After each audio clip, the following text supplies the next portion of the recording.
Hello दर्शकों कैसे हो। हेलो दर्शकों कैसे हो। मैं अब लाइव आ चुका हूँ। कुशल मंगल खुश रहो सभी, मैं यही भावना करता हूँ।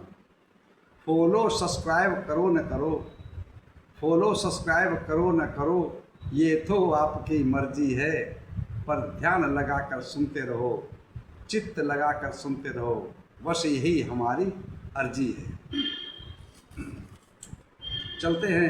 जैसा कि हमारा दंपति के गाथाओं का पाठ चल रहा है, तो आज दंपति की 61वीं गाथा है, 61 उसकी तरफ चलते हैं।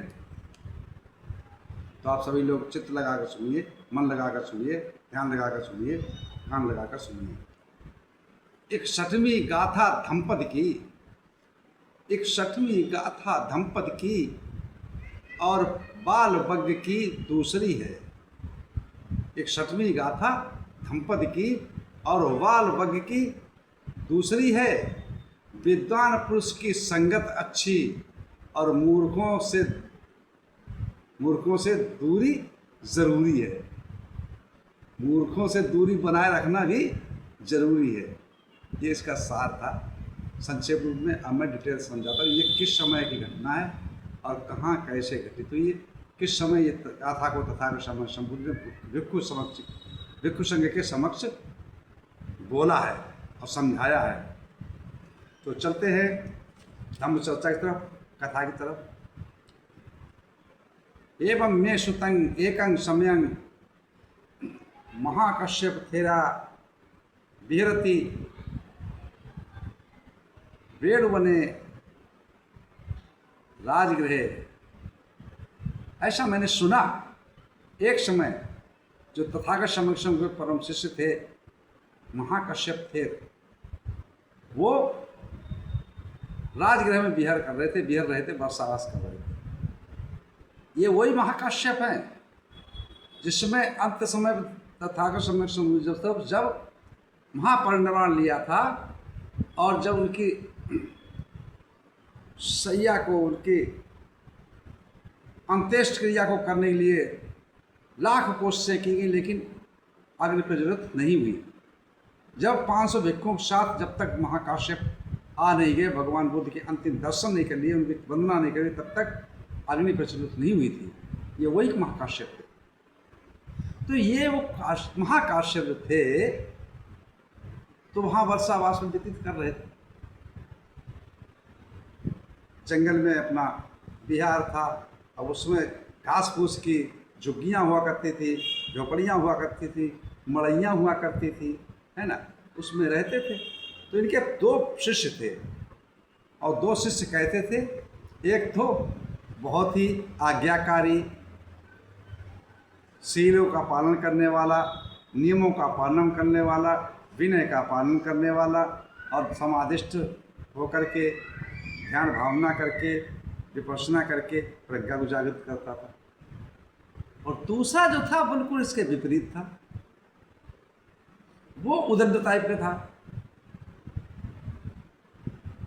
कैसा? बड़ी ही उदंडता देता था।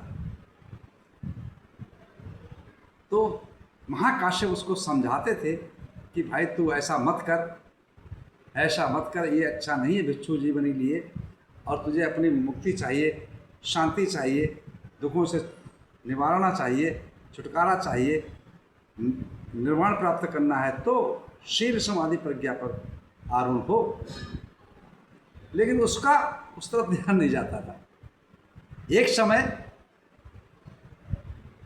उसको जब ज़्यादा उन्नतता की तो महाकाश्यप ने उसको डांटा, बेवकूफ कहीं का, हमेशा गलतियां करता था। तो उससे कहा है कि अपनी शील समाधि पर ध्यान दे, हैं, अपनी विपश्यना ध्यान कर, प्रज्ञा को जागृत कर, समाधिष्ठ होकर के। अब वो जो था इस उदंतता पे क्रोधित हो गया, मतलब मन में रिश्त पैदा हो गई, द्वेष पैदा कर लिया इसने। और क्या काम किया कि जाकर के भिक्षाटन पे गया पात्र लेकर के चारिका करने के लिए, और जो महाकाश्यप के उपासक थे उनसे कहा जा करके कि गुरुजी बहुत बीमार हैं और उनके लिए ये परहेज चाहिए, ये परहेज वाली वस्तुएं खाने के लिए बताया, चाहिए, वैद्य ने बताया। तो अच्छी अच्छी वस्तु लेकर के और रास्ते में चट कर गया, सब खा लिया और बाद में पहुंचता है। ये बात जब पता लगी महाकाश्यप को, तो महाकाश्यप ने उसको बहुत फटकार लगाई, बहुत डांटा।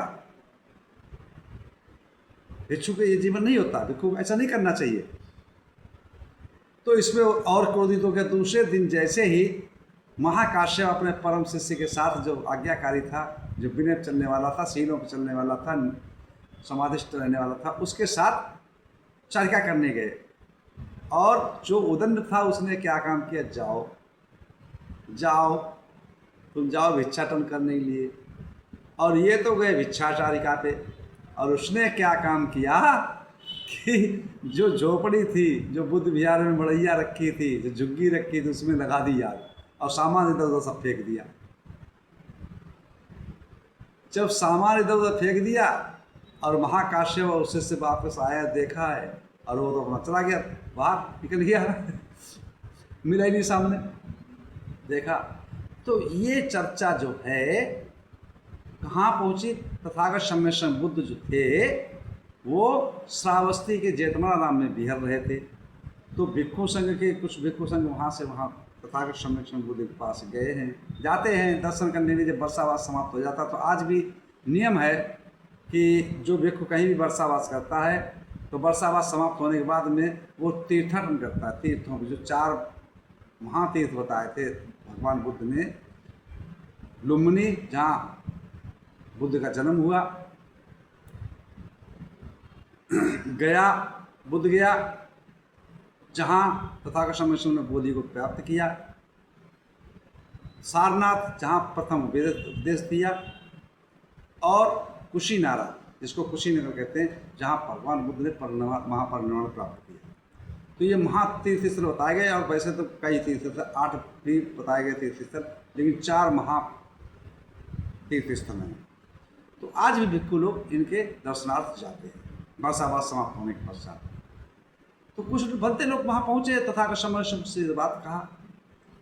तो कुछ तो हर तरीके की बात कहने वाले होते हैं भिक्षु संघ में भी। कुछ भिक्षु का कि ठीक है चलो हो गया, कोई उदंडता दे गया। कुछ ने कहा नहीं, तथागत सम्मेलन बुद्ध से कहा कि ऐसे भिक्षुओं के साथ, ऐसे चेलों के साथ ऐसी संगत, ऐसी दुर्जनों की संगत नहीं करनी चाहिए।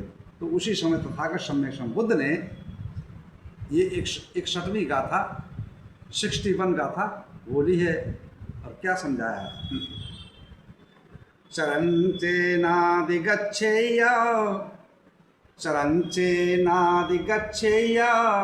श्रेयं सदेशमत्तनो एकचर्यं दलहं कैरा नत्तिवाले सहायता। चरंचेनादिगच्छेय श्रेयं सदिश मत्तनो एक चर्यं दलहं कैरा नत्तिवाले सहायता। कोई भी भिक्षु या कोई भी सत्पुरुष, विज्ञ पुरुष, विद्वान पुरुष विचरण करे तो अपने समान ज्ञानवान के साथ विचरण करे, या अपने से ज़्यादा जो विद्वान हो उसके साथ विचरण करे या रहे। अन्यथा जो मूढ़, जिसको कहते हैं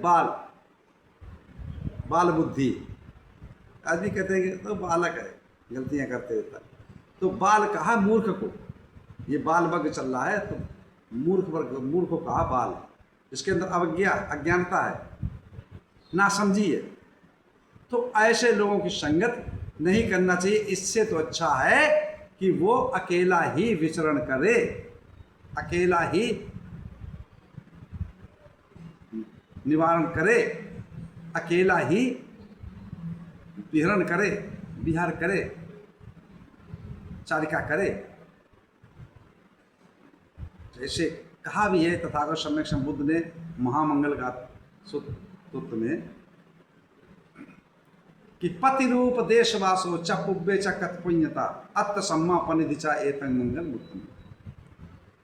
अपने अनुकूल जो समय हो वहाँ पे इंसान को, पुरुष को, प्राणी को रहना चाहिए। अगर अनुकूल समय नहीं है, जहाँ उसके लायक समय नहीं, जगह नहीं है, तो वहाँ पे नहीं रहना चाहिए। जो संगत अच्छी नहीं है तो वहाँ पे रहोगे तो अमंगल ही होगा, कभी मंगल नहीं होगा। इसी के साथ मैं अपनी वाणी विराम देता हूँ। आप सब लोगों को मंगल हो, कल्याण हो, सुखी जीवन हो, निरोगी काया हो, दुख दूर हो जाए, सुख से वास करो, हमेशा प्रशंसित हो। आप सब लोगों को मंगल हो, मंगल हो, मंगल हो।